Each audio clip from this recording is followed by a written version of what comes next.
Halo, selamat hari Sabtu. Jumpa lagi kita di dalam Pualam Kasih Bapa. Apa kabar Bapak Ibu yang terkasih di dalam Tuhan?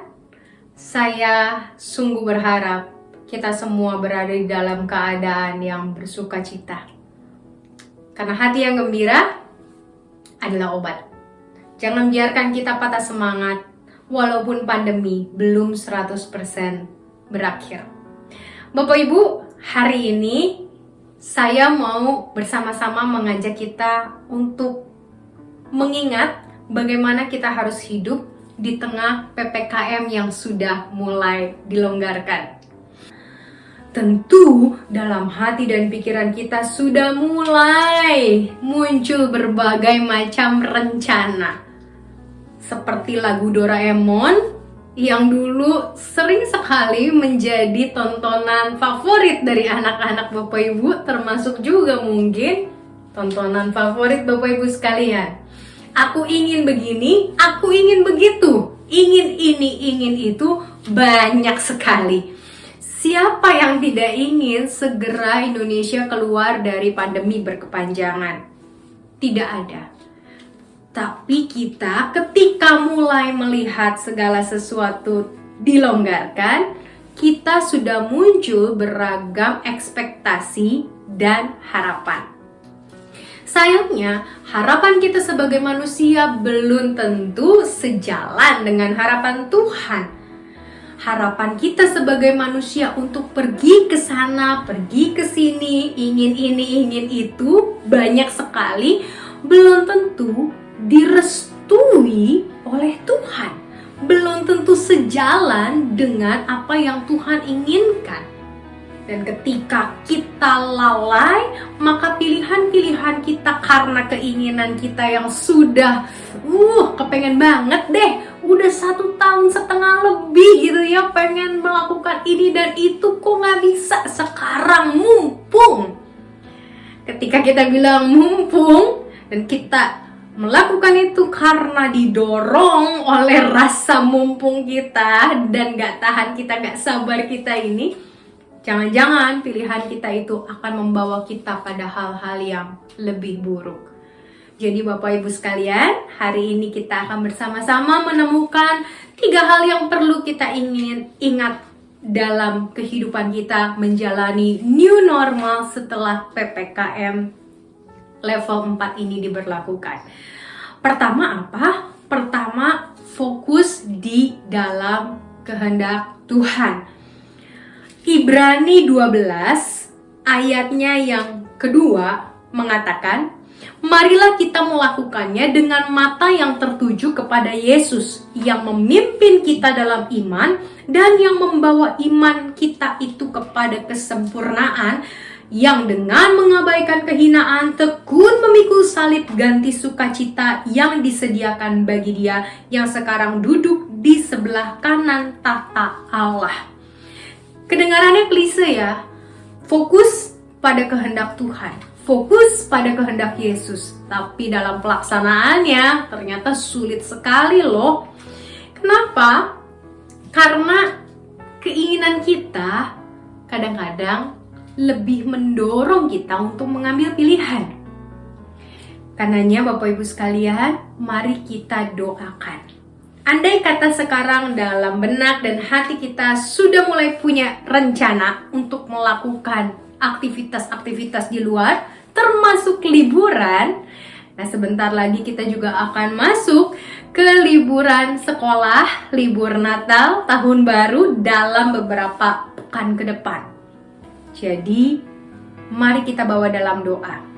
Kenapa pentingnya kita bawa dalam doa? Karena doa bukan hanya sebagai saluran meminta sesuatu, tapi justru doa adalah saluran untuk mensinkronkan apa kehendak Allah dengan kehendak kita.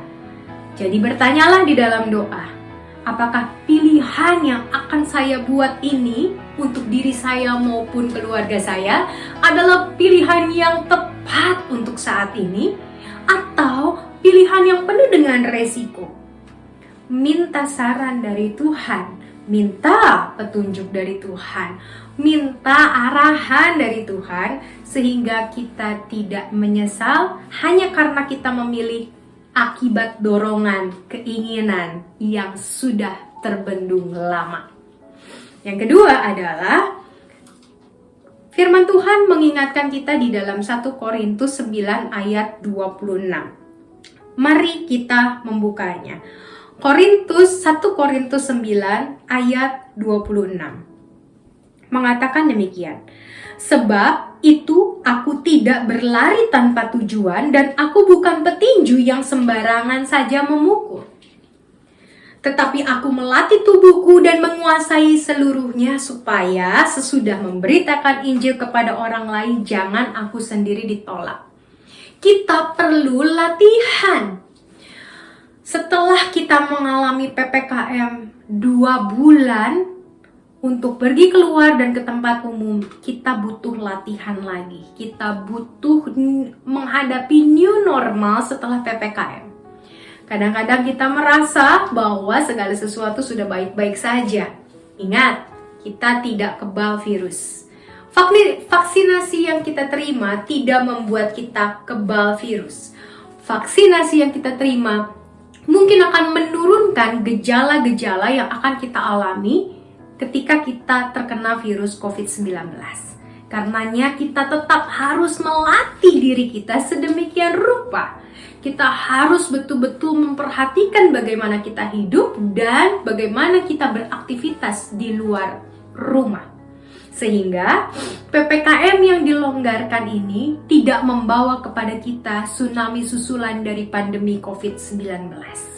Kita mohon kepada Tuhan agar kita juga terus ditolong mendapatkan hikmat untuk bisa hidup di tengah new normal, melatih setiap hari diri kita, melatih juga orang-orang di sekeliling kita, termasuk setiap anggota keluarga kita. Dan itu adalah bagian dari hidup bertanggung jawab. Karena kita akan menjaga diri kita, juga menjaga orang-orang di sekeliling kita. Dengan demikian, pandemi akan kita hadapi dengan kemenangan demi kemenangan. Karena kita betul-betul melatih diri kita secara disiplin untuk hidup di dalam new normal. Karena pandemi ini belum selesai, bahkan pandemi ini masih akan terus kita hadapi, tidak dengan mudah, tapi pasti suatu saat akan lewat. Kita latih diri kita latih anak-anak kita latih seluruh orang-orang yang ada di dalam kehidupan kita. Dan yang ketiga adalah mari kita terus berkomitmen. 2 Tawarikh 15 ayat 7. Saya akan membacakan buat kita semua.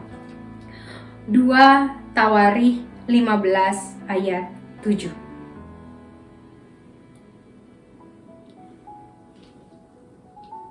Tetapi kamu ini kuatkanlah hatimu, jangan lemah semangatmu karena ada upah bagi usahamu. Para ahli mengatakan bahwa pandemi ini baru betul-betul akan berakhir kurang lebih dalam 5-10 tahun. Mungkin kita akan berpikir, kok lama banget? Sesusah itukah menghadapi pandemi? Nah, kita tidak pernah tahu masa depan. Hanya Tuhan yang tahu. Kalau Tuhan bilang pandemi besok selesai, tentu bisa selesai esok hari. Tapi andai kata Tuhan izinkan pandemi ini terus berlangsung, walaupun terus juga mengalami penurunan karena masyarakat yang lebih aware, lebih prihatin, lebih bisa hidup dengan baik, dengan segala kompleksitasnya, mungkin saja pandemi ini dapat segera berakhir. Tapi andai kata pandemi ini masih harus kita hadapi sebagai tantangan hidup kita, maka kuatkanlah hatimu, jangan lemah semangatmu, karena selalu ada upah bagi usahamu. Kita tahu Tuhan beserta dengan kita. Kalau Tuhan mengizinkan sesuatu, maka selalu ada pembelajaran di dalam sesuatu itu. Kalau Tuhan mengizinkan hal-hal yang kita pandang buruk, pasti Tuhan juga turut bekerja untuk menjadikannya kebaikan bagi kita. Jadi jangan pernah menyerah, jangan kemudian kita jadi kesel dan fokus pada rasa kesal itu, atau kita malah mencari orang lain untuk kita salahkan. Ini gara-gara pemerintah, ini gara-gara masyarakat, ini gara-gara, semuanya kita cari kambing hitam, tidak menyelesaikan masalah. Kita kuatkanlah diri kita dan terus menjalani kehidupan bersama dengan tuntunan Tuhan. Selamat pagi, selamat menikmati pelonggaran PPKM. Hiduplah di dalam kemerdekaan yang Tuhan karuniakan dengan bertanggung jawab. Tuhan Yesus memberkati.